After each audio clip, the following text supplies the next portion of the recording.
Alright, hello and welcome back, Battledome Baddies, for another double box opening of the Defenders of Neopia expansion set.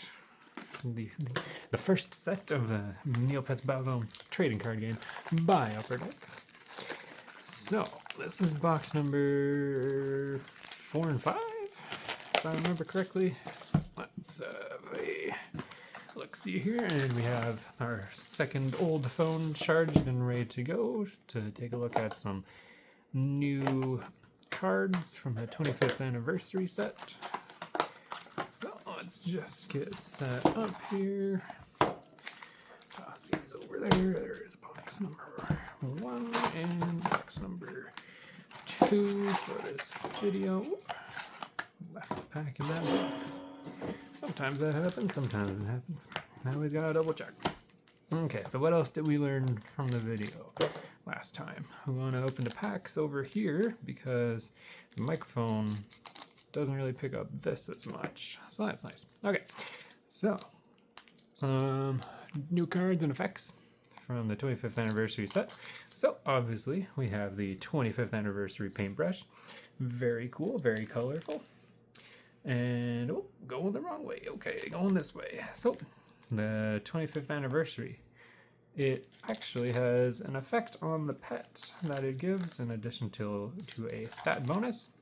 And the effect that the 25th anniversary painted pets get is, during your preparation phase, roll 5 minus X dice, where X is 1 for every 5 anniversary counters on your Neopet. For every critical success rolled this way, add 5 anniversary counters to your Neopet. If you have 25 anniversary counters on your Neopet, you win the round. So this is an alternate win condition in the second set. That's, okay, interesting. So, translating this, what are we doing? So we're trying to get 25 anniversary counters on your Neopet. That makes sense, it's the 25th anniversary. And we're rolling 5 dice. For every success that we get, we put 5 counters on it. And that means we roll 1 less dice on the next preparation phase. You know what is really cool with this effect, just off the top of my head, if we want to use a teeny hot dog, you can immediately get 1 critical success. Or if you have 2 in your hand, you can immediately get 2. So yeah, that's pretty nifty. That is going to be a niche use of the teeny hot dog. How good this effect will actually be, well, that remains to be seen.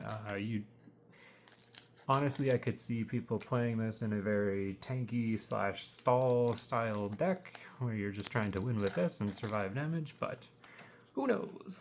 And next up we have the baby paintbrush. Oh, there it is. So this is the baby paintbrush. Very adorable. Got little tiny babas dancing around there with a baby blue and baby pink color scheme. And the baby effect. Baby paintbrush and the baby painted pets also have an effect. The effect of the babies are, during either player's battle phase, after comparing agility, you may re-roll your opponent's dice up to the amount of critical successes you rolled this battle.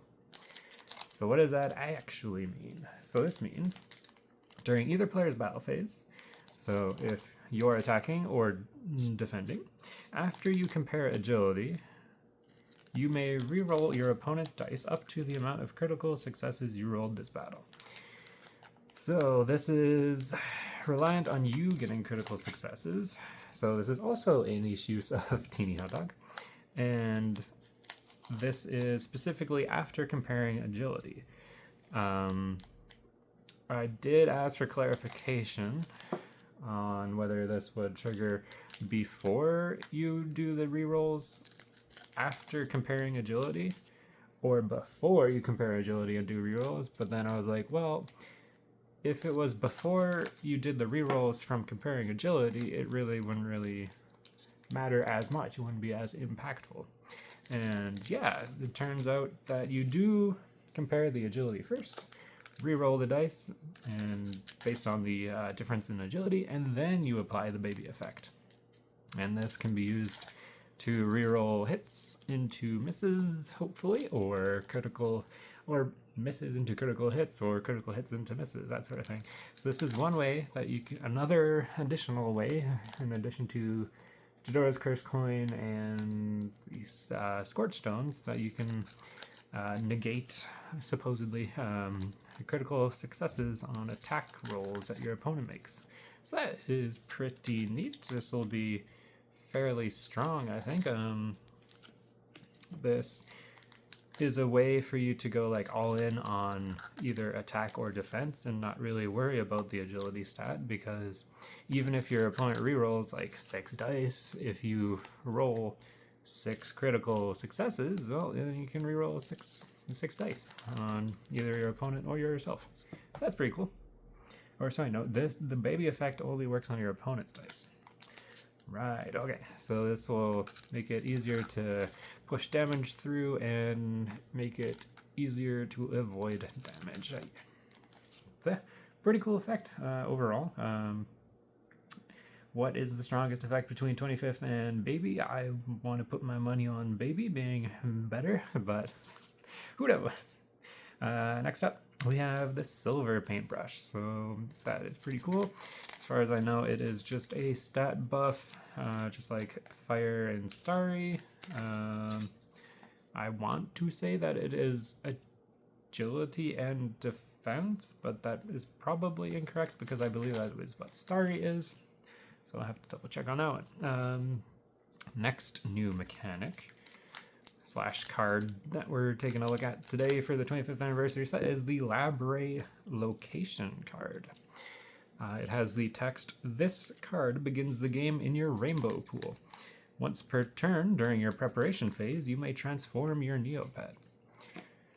So, this is a new card type. It is a location card, and based on the card text here, we can infer that further location cards will take up one of your 10 rainbow pool slots, and you'll have to somehow get them out of your rainbow pool in order to use them. And we got our Grundo's Warehouse card for a Jidora's Wand handheld wearable. Very cool.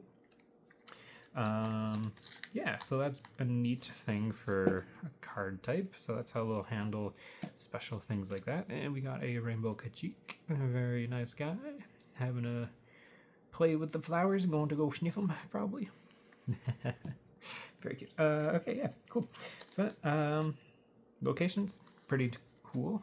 Each one of them will supposedly get a mechanic similar to this, where you have to find some way to get it out of the rainbow pool. The library has a map that you have to acquire on the Neopets website. You need to acquire 9 pieces, I believe it is, in order to gain access to the library.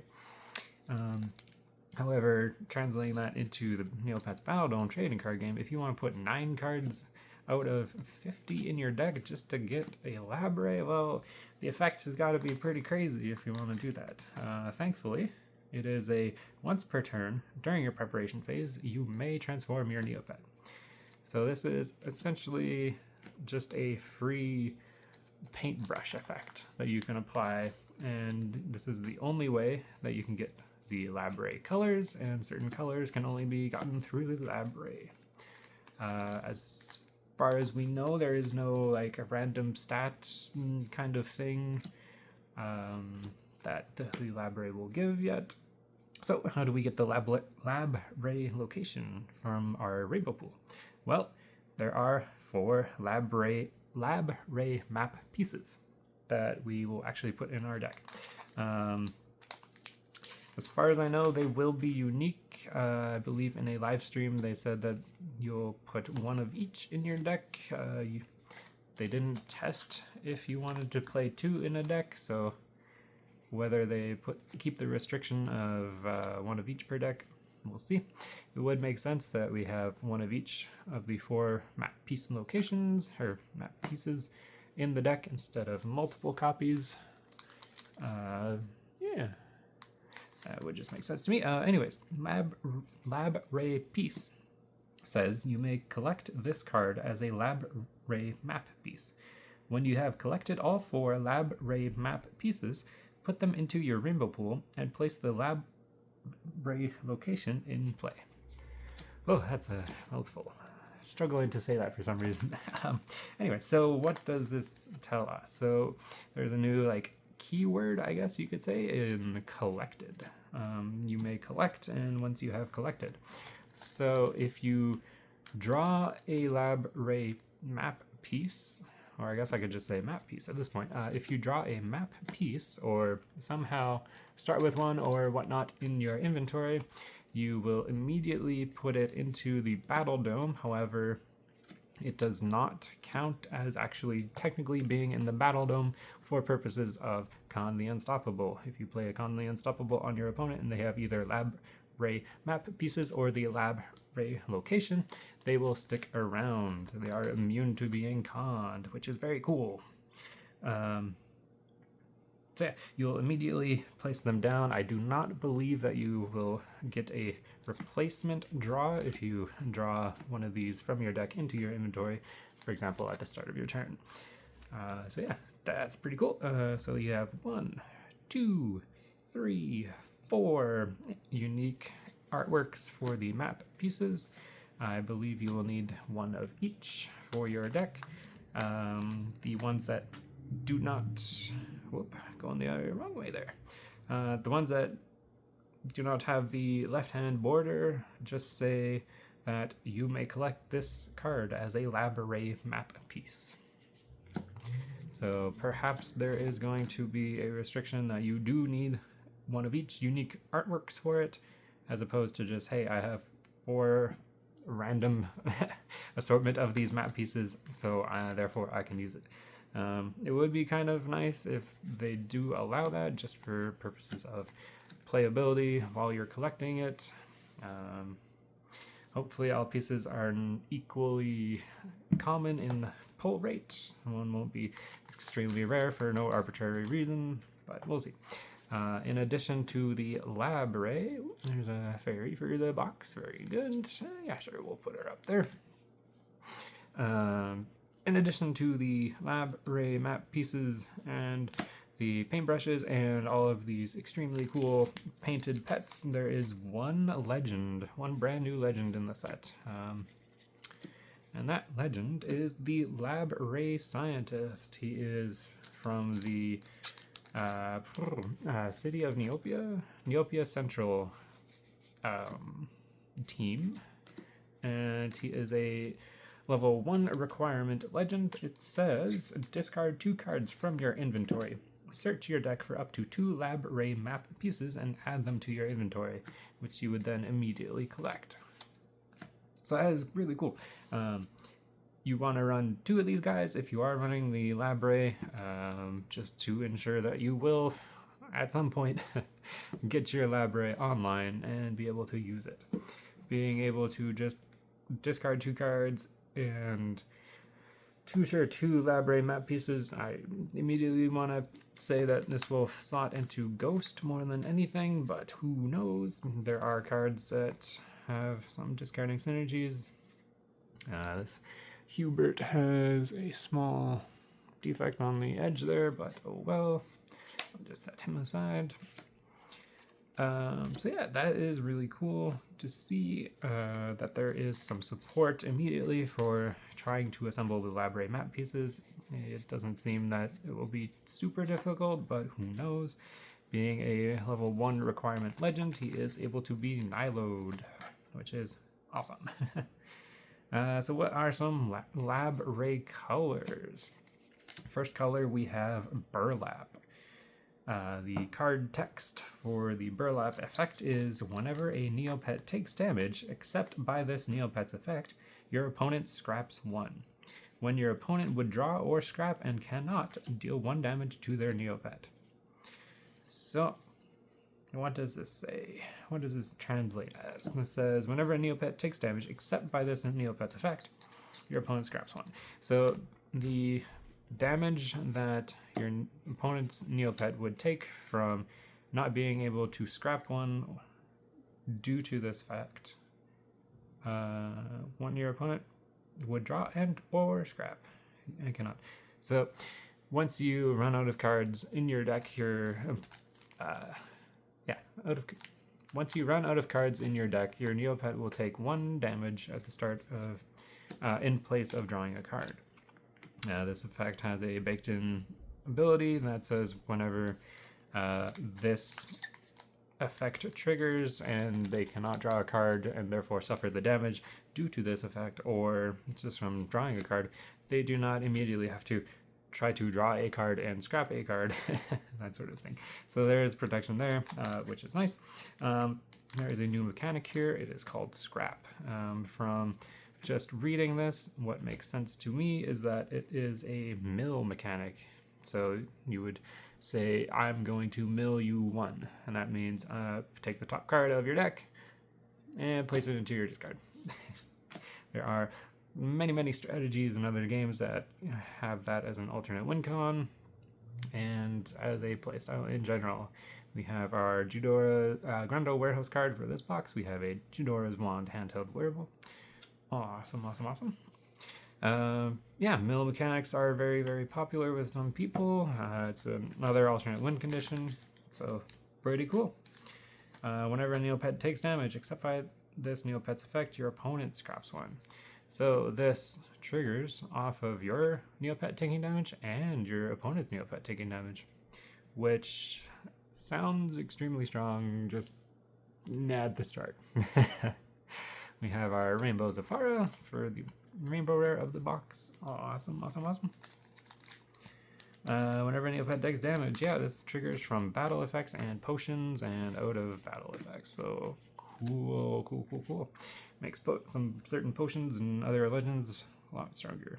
I think I'm not going to talk as much and just explain the mechanics, see what we got, and then once we actually start seeing some of these beautifully drawn and illustrated cards, and we'll talk more in depth about the mechanic.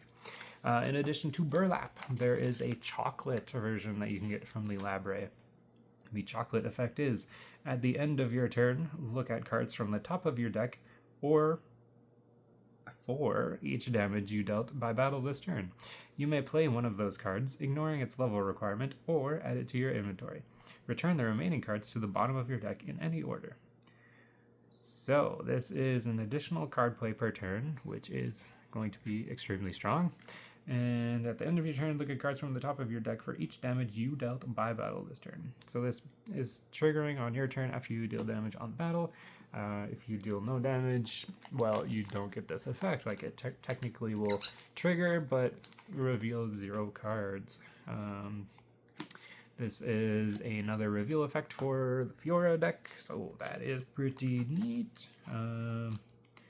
You have the option of playing the card and ignoring its level requirement, or adding it to your inventory. So if you flip over a Codestone, you cannot play it as Codestones are attached.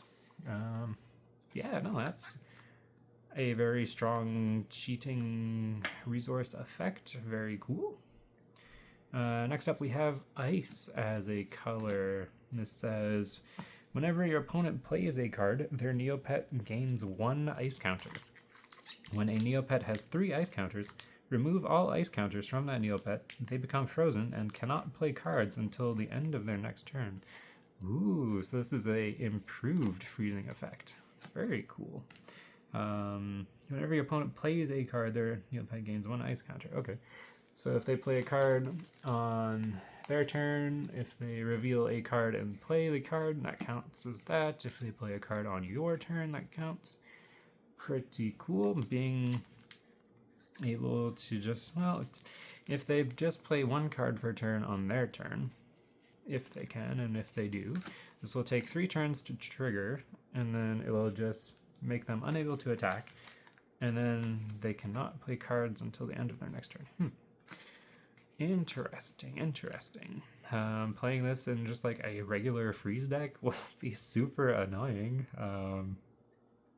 because making your opponent not be able to play cards is, that's also very strong. Interesting. Next up, we have the Mallow color from the Labre. Card text is, During your battle phase, while calculating damage, for each damage dealt to your opponent by a critical success, they must void a card face down from their inventory. At the end of the round, your opponent adds all cards voided this way to their inventory. Interesting. During your battle phase, while calculating damage, for each damage dealt to your opponent by a critical success. Okay. So this is also another teeny hot dog synergy card. Very nice. So each critical will make them... ooh, there's our Judge Hog. Ultra rare for the box. Very cool.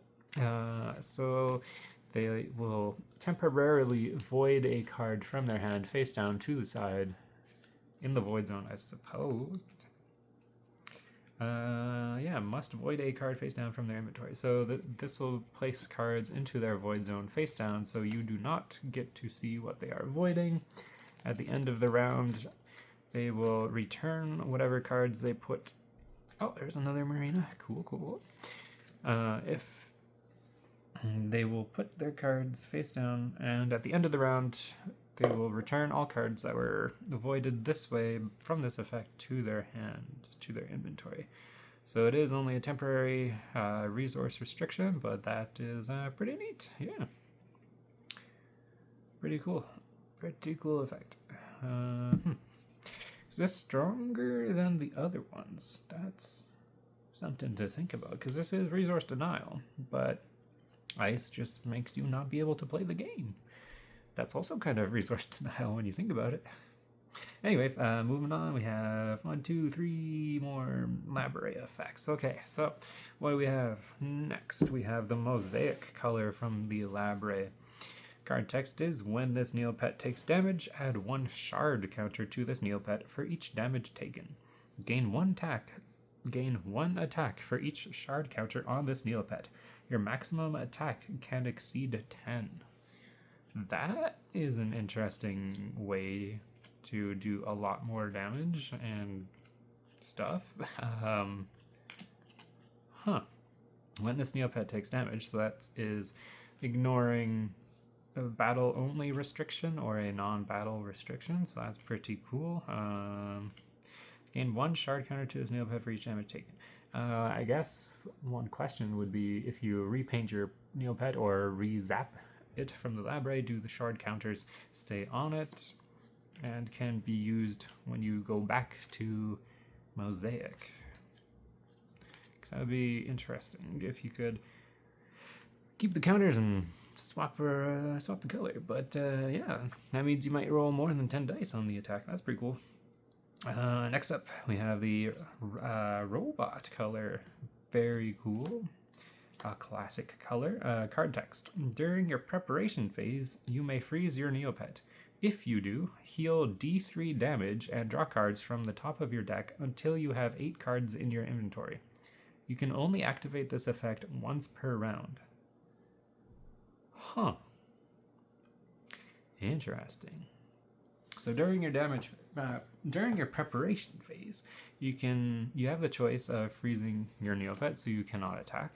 And then if you do, you'll roll a D3. Like, you can just say odds and evens on a D6.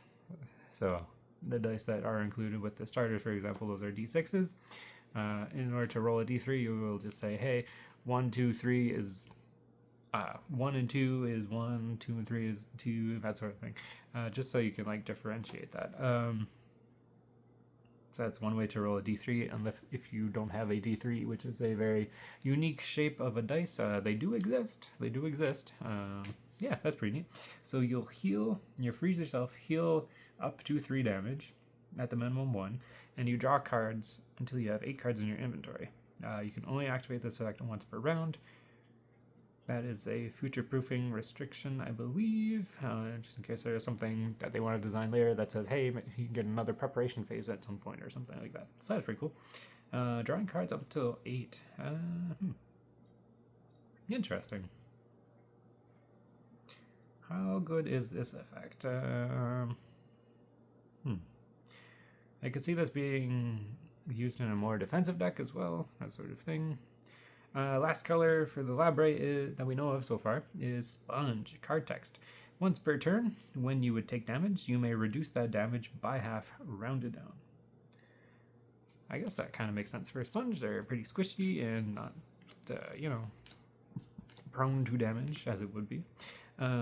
Once per turn, when you would take damage. So this will work on your turn and your opponent's turn. When you would take damage, you may reduce that damage. You should be able to use this from battle. So for example, if they deal or are going to deal 6 damage to you, you should be able to use your sponge pet effect and half the 6 damage to take 3 damage only.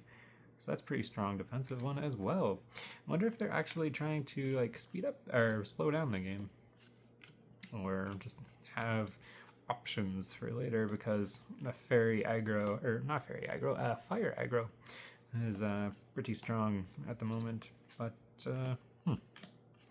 I guess it depends on what card or what pets can be painted and zapped into these colors. So yeah, cool. That was a double box opening and a quick review of some upcoming Labre cards and such like that from the 25th anniversary set that's coming out soon. So thanks for watching, and we'll have some more videos soon. Bye.